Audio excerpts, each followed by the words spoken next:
الحمد لله الذي أنزل على عبده الكتاب ولم يجعل له عوجا.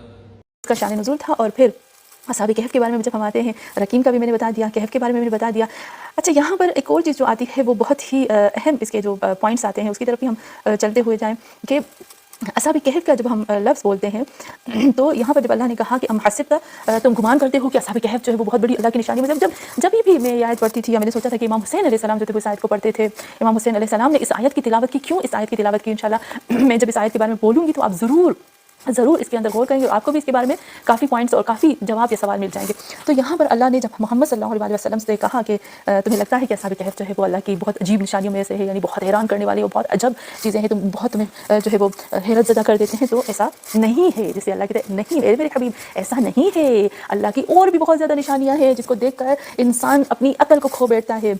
تو یہاں پر بھی خود خداوند عالم یہاں پر بھی اللہ بتاتا ہے کہ ایسی کائنات میں بہت زیادہ اللہ کی، جب تم جاؤ گے نا کائنات کے اندر، تم اسپیس کے اندر جاؤ گے اور پوری زمین اور آسمان کو کھودو گے تو تمہیں اتنی نشانیاں ملیں گی، اتنی نشانیاں ملیں گی میرے رب العزت کی. یہ زمین اور پہاڑ اور چرند اور پرند اور اسپیس اور پلانٹ اور کتنی ایسی چیزیں تمہیں ملیں گی جو تم دیکھ کر تمہارے اپنے ہوش کو تم کھو بیٹھو گے. تو یہ اصحاب کہف اور رقیم بھی اسی میں سے ہے. یہ بھی اللہ کی ایسی نشانی موجود ہے. تو یہ صرف یہ نشانی نہیں کہ تم اس کو دیکھ کر کھو جاؤ.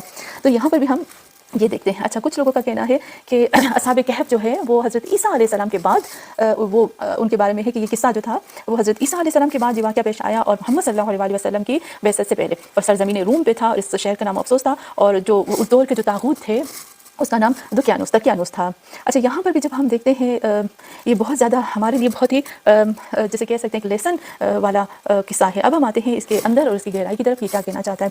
تو یہاں امام حسین علیہ السلام نے جب امام حسین نے بھی یہ کہا تھا کہ ام حسبت، کہ تم گمان کرتے ہو کہ تم جو ہے وہ اللہ کی اصحاب کہف جو ہے وہ اللہ کی عجب کرنے والی، تمہارے عقل اور حواس کو کھو دینے والی ایسی نشانی ہے کہ تم اپنے آپ کو کھو بیٹھو. بلکہ ایسا نہیں ہے. امام حسین کہتے ہیں کہ اس سے بھی بڑی نشانی یہ ہے کہ حسین کا سر مبارک نوک نیزہ پہ ہونا یہ اصحاب کہف اور اصحاب رقیم سے کہیں گنا زیادہ حیرت زدہ اور حیرت میں کرنے والی اللہ کی آیتوں میں سے ایک آیت ہے.